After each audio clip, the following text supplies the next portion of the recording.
What's up, people? I'd like to welcome everyone to a new episode of the Supreme Decisions Legal Minute Podcast.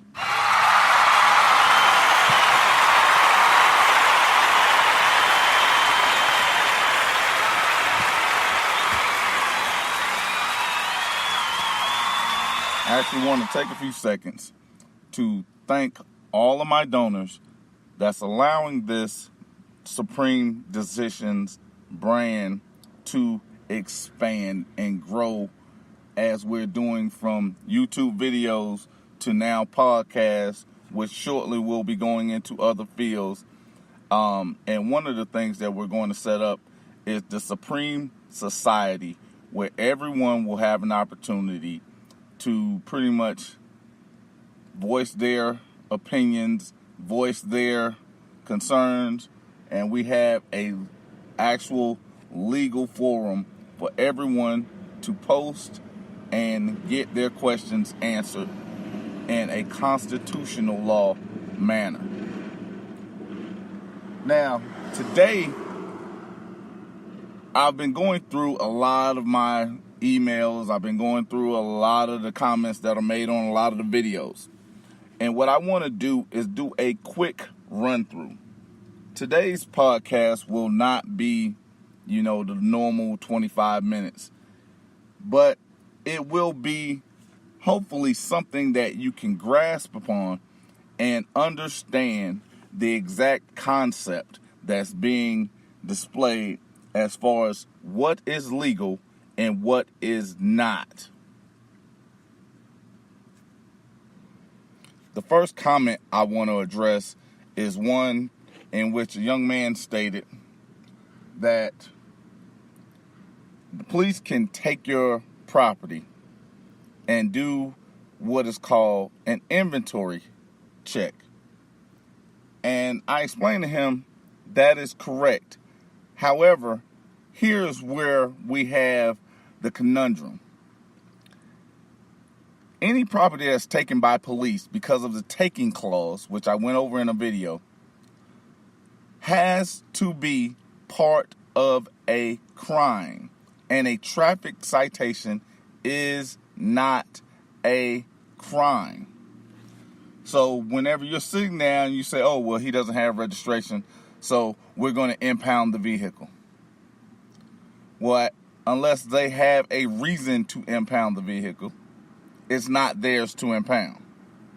So that's one thing that can also be addressed in federal court. Secondly, you must understand, in order for there to even be a lawful stop, there has to be sufficient evidence or a call regarding a crime. Because if not, a traffic infraction, or as I call it, a safety issue, is not a crime. And that's what we run into more often than not, because we're used to, or we're being programmed to believe that infraction are crime, statutes are law, when in fact statutes are just that. Statutes, codes, and ordinances are not law. They're safety instructions. So when you're looking at one of the biggest safety issues when it comes to the quote-unquote driving or operating a motor vehicle, because again, it's using their words, understanding what they're saying, because as long as they can be allowed to use those words, you are going to be put in a certain category which has nothing to do with law. So when they say you're operating a motor vehicle, if you are not hauling, if you are not involved in some sort of commercial aspect to where somebody is paying you to do a job for them, you are not participating in a privilege. I am also going to address that on the YouTube channel. It's going to be a little longer video, but I think the video will be necessary. because when you're dealing with issues like that, I think that one will also be one that'll be multiple videos, because the illustration and seeing also reinforces what's being said. But back to the subject. When you're stopped because of a broken headlight, that's a safety issue. When you're being stopped because you don't have 2 license plates, that's a revenue issue. Again, notice I haven't said anything about law. When you're dealing with these, you have to understand the difference. Even when you're talking about something as simple as IDing you, they must articulate a crime that you could be, about to be, or have already been involved in. And even I heard a police officer use Utah v. Strife. Well, the great part of that situation is, if they use that as a pretext to gathering ID, they already knew who Strife was. They already had a warrant on Strife. And the issue was, they made an illegal stop because he was not where they thought he was going to be at to execute the original warrant. Which in turn, before they executed any search of his person at that time or conveyance, they went and got another warrant to do so. Because when you're talking about the cataloging of a conveyance or your personal property, when they're cataloging, there are only 8 exceptions. And one of the biggest ones is, if they have you in custody, you are handcuffed, and you are more than arm's length away from the property in which they are attempting to search, the search is illegal, because you are not in a position to discard, destroy, or leave with whatever evidence that they could be looking for, because they have to have a purpose. And the second part of his comment was, well, if there's a dog that's called to the scene and the dog hits on something, that gives them probable cause to search. What that gives them is probable cause, yes. They still have to get a warrant to search. And that's where, again, the misconception is, because they've allowed and programmed people to believe that, one, they are authoritarians when they are servants. And you have to understand, a servant cannot give a master instructions. The master is the public, the people they serve. And when you're looking at them having authority, the only means in which they have authority is if there has been a crime committed. Because you have to relinquish your place as a master in order for them to have power. So, just because the dog hits, that's actually great. But what that does when you're talking in the context of US v. Sharp, which is the 20-minute detention, that then changes the detention itself. Because, one, they have to have a reason to stop you. 2, they have to have a reason for you to, quote-unquote, get out the conveyance, or need you to move somewhere, or need you to do anything. Because officer safety does not trump their duties, nor does it trump the constitutional rights that are protected or restrictions that are placed upon them. So, understanding, they can't give you instructions, because if they do, it's called a Fourth Amendment violation, which is a show of authority stop. Because, again, they are in the place of a servant. They stood in front of hundreds of people and repeated their oath. They then wrote out their oath. They then signed their oath, which made it a trust document, because their oath was to the United States Constitution. The United States Constitution is a trust document set before the government by the people. So when they become that makes their agreement part of their fiduciary duty to serve the public. Now, many of them, like I've said, have gotten out of that sense of understanding what it is they're supposed to be doing.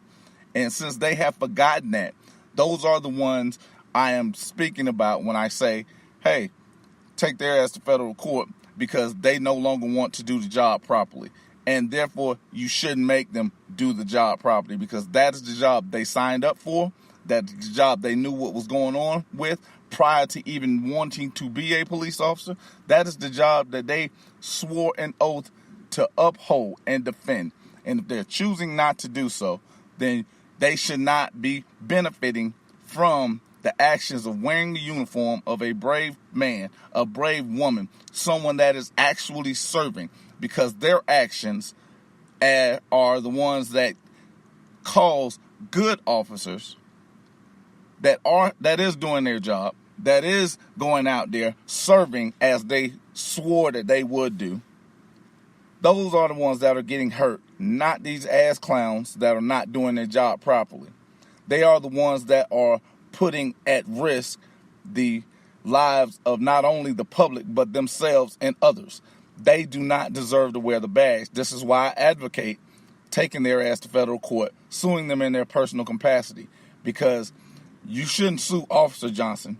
You should sue whoever, let's call him David Johnson, in his personal capacity, because he ceased being an officer or actor of the government when he violated his oath.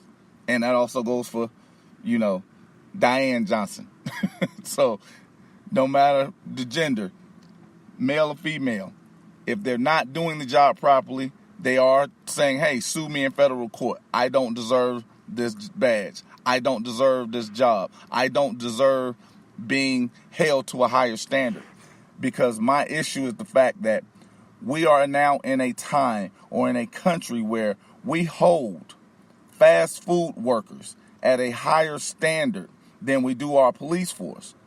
And when we're looking at the fact that the programming is to view them as authoritarians and not as what they agreed to be, which is a public servant,